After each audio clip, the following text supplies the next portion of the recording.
From the National Newsroom of the Canadian Press, I'm Brenda Molina Navidad. Hundreds of residents in 4 neighborhoods of Fort McMurray, Alberta have been ordered to leave as a wildfire moves to within 13 kilometers of the city. The rural municipality of Wood Buffalo says residents in those neighborhoods have less than an hour to go. Residents in BC's northeast have also received more evacuation orders as another blaze burns just outside the community of Fort Nelson. In Manitoba, the premier toured an area in the province's northwest that has been hit by a large wildfire. The family of 9-year-old Carter Vi, who died last summer from asthma exacerbated by wildfire smoke, is trying to make sure that doesn't happen to anyone else. Tonight, they're giving out air quality monitors in their hometown of 100 Mile House, BC, and showing people how to make homemade air purifiers.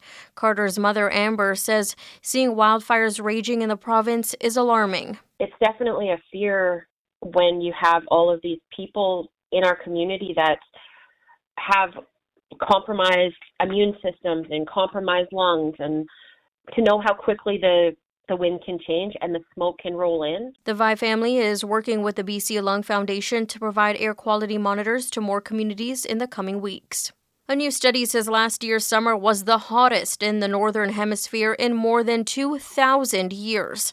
Climate scientist Max Torbenson, who co-wrote the study, says the decade around 240 AD was the hottest before last summer. Even those are not, they don't even come close compared to the past 5 years, and especially 2023. The study uses data from more than 10,000 tree rings. Canada's spy agency dealt with 24 harassment investigations last year involving complaints by its staff.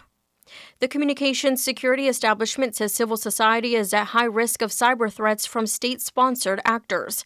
Canada's cyber spy agency says countries like Russia, China, Iran, and North Korea are increasingly targeting nonprofit and advocacy groups, as well as journalists and human rights activists. One of Canada's literary treasures has died. Short story writer Alice Munro was 92. She won the Nobel Prize for Literature in 2013 and was cited by the Swedish Academy as the master of the contemporary short story.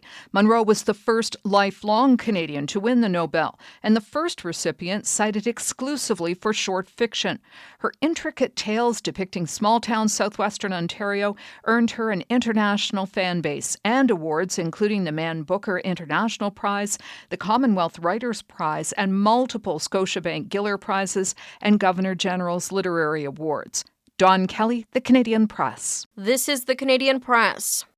In sports, the Edmonton Oilers will start Calvin Pickard in net tonight for Game 4 of their playoff series with the visiting Vancouver Canucks. Vancouver leads the best-of-7 second-round playoff series 2-1. Canada held on for a 6-5 win over Austria at the World Hockey Championship. Veteran defensive lineman Sean Lemon surprisingly took the field at Montreal Alouettes training camp today following his appeal to the sports gambling suspension. The CFL indefinitely suspended Lemon for betting on league games, including one the league says he played in on April 24th. Lemon had retired 2 weeks before the suspension came down. He says he's happy to be back. There's no comment on that. You'll let the due process work itself out. Just excited to be out here, with these guys and, my teammates, and, just excited. The former interpreter for Los Angeles Dodgers star Shohei Ohtani has pleaded not guilty as a formality in a sports betting case. From the Canadian Press, I'm Brenda Molina Navidad.